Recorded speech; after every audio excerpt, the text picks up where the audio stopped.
जैसे ही शाम ढलती है, रामदीन काका अपने मिट्टी के घर के पास शांति से बैठे हैं। पास में एक तुलसी का पौधा है। गांव डूबते सूरज की हल्की रोशनी में नहाया हुआ है। वह धीरे से एक दिया जलाता है, जिसकी छोटी सी लौ शाम की हवा में झिलमिलाती है। शांत गांव में परंपरा का प्रतीक।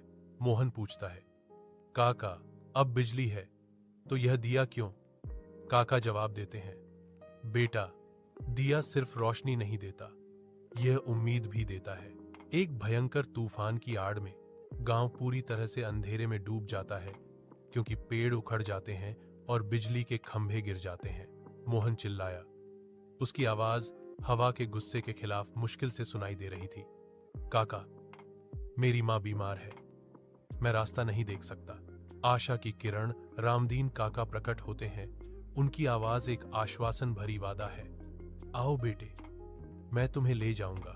बच्चे एक कार्यक्रम के लिए स्कूल के मंच को भर देते हैं, क्योंकि रामदीन काका को आगे बुलाया जाता है। कमरे में सन्नाटा छा जाता है। गांव का मुखिया काका के ऊपर शॉल डालता है। बच्चे फूल पेश करते हैं। उसकी आवाज भावना से भरी हुई है। मैंने केवल अपना कर्तव्य निभाया है। चैनल को सब्सक्राइब करें और लाइक करें। चैनल को सब्सक्राइब करें और लाइक करें। और कमेंट बॉक्स में काका की आंखों में आंसू आ जाते हैं, क्योंकि बच्चे जपते हैं, इससे कोई फर्क नहीं पड़ता कि बिजली चली जाए, जब तक एक दीपक जलता रहता है। जैसे ही शाम ढलती है, रामदीन काका अपने मिट्टी के घर के पास शांति से बैठे हैं। पास में एक तुलसी का पौधा है। गांव डूबते सूरज की हल्की रोशनी में नहाया हुआ है। वह धीरे से एक दिया जलाता है, जिसकी छोटी सी लौ शाम की हवा में झिलमिलाती है। शांत गांव में परंपरा का प्रतीक।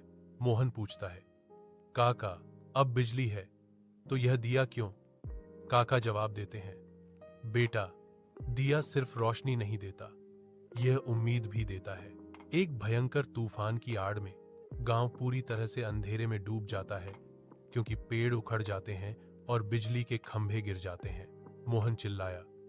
उसकी आवाज हवा के गुस्से के खिलाफ मुश्किल से सुनाई दे रही थी। काका, मेरी मां बीमार है, मैं रास्ता नहीं देख सकता। आशा की किरण रामदीन काका प्रकट होते हैं। उनकी आवाज एक आश्वासन भरी वादा है। आओ बेटे, मैं तुम्हें ले जाऊंगा।